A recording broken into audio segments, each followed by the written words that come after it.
We start this hour with the story. A relative of the 6-year-old Alexia Nyamadzao, who was found dead yesterday, is expected to appear in court. After an extensive search, rescuers found her body in the Glendale area on the north coast just yesterday, and she was reported missing on Sunday. The close-knit Umhlali community is dealing with a tragedy this week. One of their own, a little girl who attended school here, Alexia Nyamadzao, disappeared on Sunday. But by Tuesday, her body was found in the sugarcane field behind me. Now, this is a really remote part of the area. It takes about 15 minutes to get here by car. It's taken a few days of police work before the discovery was made.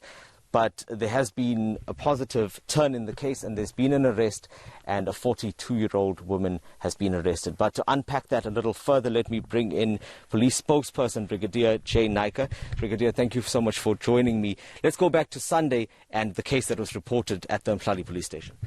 Yes, on Sunday night, the mother arrived at the Umhlali police station to report that the child had been kidnapped whilst in her custody. She alleges she was driving along the Glendale Road near Shaya Moya when she slowed down at a speed bump, and that's when an unknown man opened the door of the vehicle and snatched the 6-year-old who was sleeping on the back seat.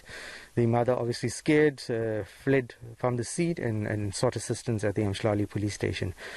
Well, as you can imagine, we treat crimes against women and children very seriously, and police officers sprang into action immediately.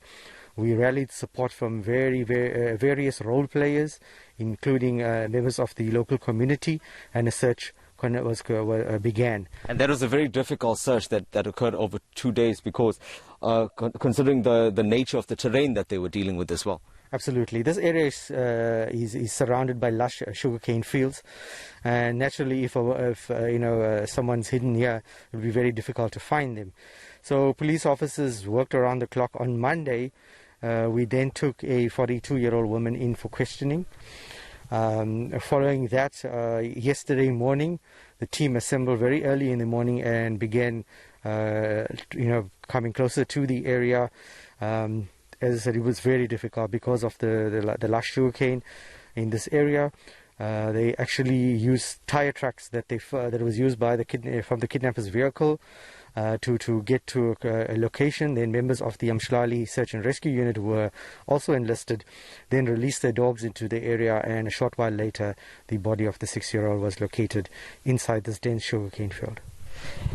And Brigadier, there's been a lot of questions around exactly what happened and speculation as well. We've seen on social media that there are allegations that a family member could be implicated, some even going as far as saying that the mother could be involved. And I have to ask you, is there any confirmation of either of those things? Well, prior to a suspect appearing in court, we won't be able to identify the person. But once the person appears in court, then it's a matter of public record. We can confirm a 42-year-old person that's related to the victim is in custody and will be appearing in court this morning. And once the court appearance is over, we'll be able to talk more about the identity of the suspect. Okay. Thank you very much, Brigadier, and I look forward to that conversation after that court appearance. The 42-year-old suspect in this case, as confirmed now by police as a relative, will be appearing in the Umhlali Magistrates Court this morning. Jason Tatia in Umhlali, KwaZulu-Natal. Jason, thank you so much for that.